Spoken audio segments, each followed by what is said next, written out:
So picture me, little child, sitting in my mom's grocery cart, being pushed through the aisles, looking for cereal. And I'd like point at the box of Super Sugar Hyper Pop or something like that. And she says, like all mothers say, no, you can't have that cereal because the box has more nutritional value than the food.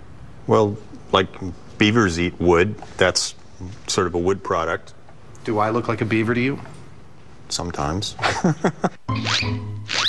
Well, actually more like a ginger gopher. But beavers and other rodents aside, Adam's mom is not alone in believing this myth of calorific chaos. Big puffs of wheat tumble through hot sugar and honey until they're deliciously, delightfully crisp. But is it the cereal or the box that keeps you sweet? Have the cereal just sweet enough for the whole family. How do we test it? Well, you know, eventually one of us is going to have to eat a lot of cardboard, like you had to do in the South Pacific that time. And the other is going to have to eat a lot of sugary cereal. But for starters, we should just figure out what the caloric content of each is. Run this through a test with a calorimeter and run this stuff and find out how many calories you'll get out of them.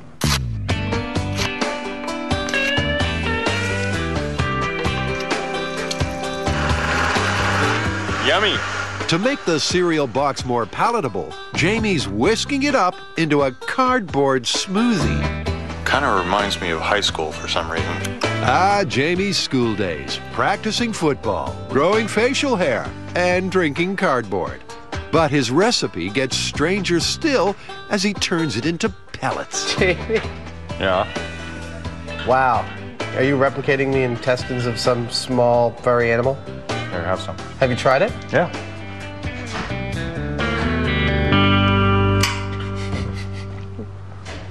You know, it tastes uncannily like cardboard.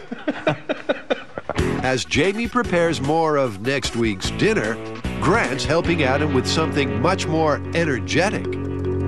As it turns out, there is a way to tell how much energy is contained in a food, and that's by using a calorimeter. These can get pretty complicated, but I think we should be able to find or make something that's pretty simple that will get us in the ballpark. One internet order later, and Adam's all set to get right in that ballpark. That'll help. But exactly how does this calorimeter work? I burn it underneath a pot full of water. If I know exactly how much water I have and what temperature it was when I began burning the food, by the time it's all done burning, I measure the temperature, and that tells me with an equation what the caloric content of that food was. To check it's all working, Adam's going to run a test with some candy whose calorific content he already knows. I've got 100 milliliters of water. I've got my candy, which I know to be 80 calories of candy right here, and I'm hoping when I burn it that my figures show roughly 80 calories of energy expended. That's the theory, but there's a technical hitch. No, this is no good. I can't get the candy lit. The candy just won't catch fire, which means Adam can't calibrate his calorimeter. I'm going to move on to something else. Putting together a calorimeter is the work of a couple of minutes. Making it work, a lifetime.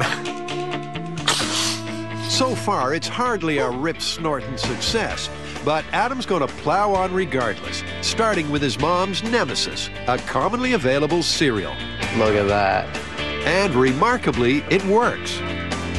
Adam's lit exactly 1 gram of the breakfast booty, and it's slowly heating 100 mils of water.